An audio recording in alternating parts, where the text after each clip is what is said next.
लेकिन यहाँ पर कुछ दिन के बाद ये दोनों क्या हो जाते हैं, मर जाते हैं।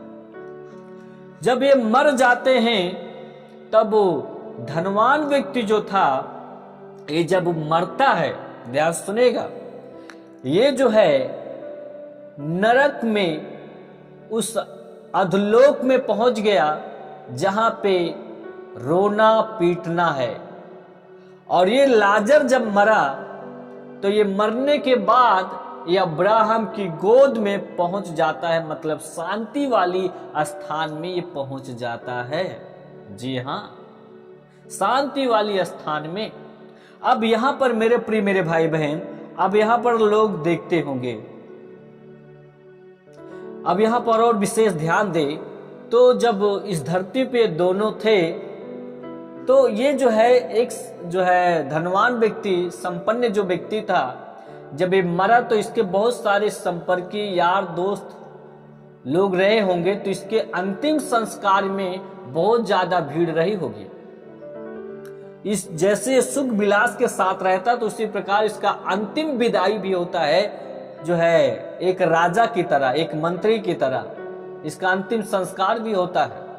और हो सकता है कि इसकी कब्र, जो अंतिम संस्कार हुआ, इसकी कब्र जो है अच्छा बना दिया गया है, उस पे अच्छे स्टाइल्स लगा दिए गए होंगे, इसका सम्मान बहुत हुआ होगा। अंतिम विदाई में, अंतिम संस्कार में बहुत लोग रोए होंगे। और दूसरी तरफ गरीब जब मरा तो हो सकता है कि इसके कब्र पर लोग चूना उना मार दिए होंगे, वैसे छोड़ दिए होंगे। इसमें ज्यादा लोग इसके साथ अंतिम संस्कार में हो सकता नहीं रहे होंगे। लेकिन एक बात को मैं बताना चाहता हूं कि ये जो है धनवान जब इस पृथ्वी पर था तब बहुत लोग गए होंगे अंतिम संस्कार में, विदाई में। लेकिन जब ये मरा उसके बाद नरक में गया, वहां पे तड़प रहा, एक बूंद पानी का, वचन में आपने पढ़ा कि एक बूंद पानी का, और यहां से विनती करता है, अब्राहम पिता आप लाजर को भेज दीजिए कि वो अपने उंगली को पानी में डुबोकर मेरे जीभ को ठंडा करे। अब ये मरा, उसके बाद कहां चला गया लाजर, जो गरीब आदमी था, ये अब्राहम की गोद में शांति वाली जगह पे पहुंच गया। अब यहां पर आप देख पा रहे हो कि यहां पर जो है इन दोनों के मरने के बाद भी कहानी खत्म नहीं हुई। इसके मरने के बाद भी अभी कहानी चल रही है। तो मेरे प्रिय, ऐसा कभी ना सोचे कि मरने के बाद मनुष्यों की कहानी खत्म हो जाएगी।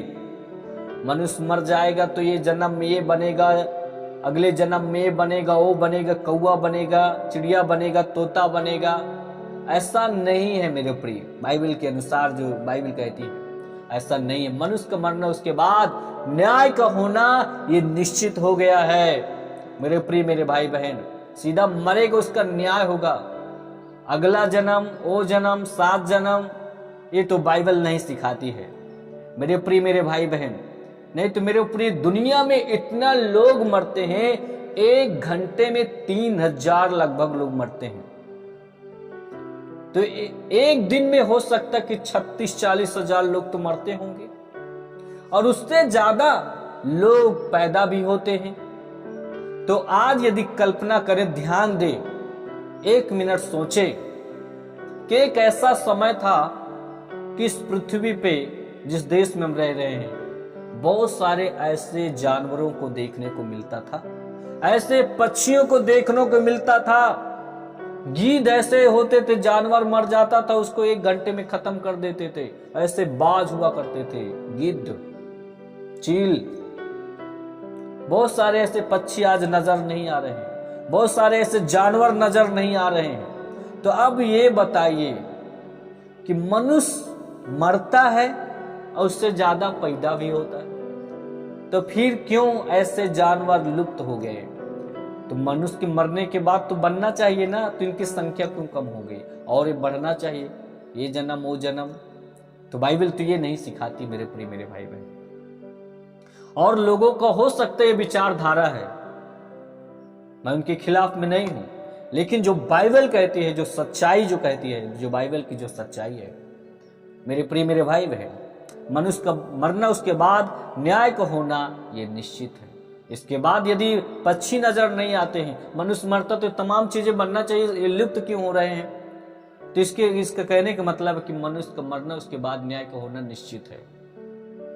उसके बाद न्याय होगा। दो ही जगह है, या तो स्वर्ग या तो नरक।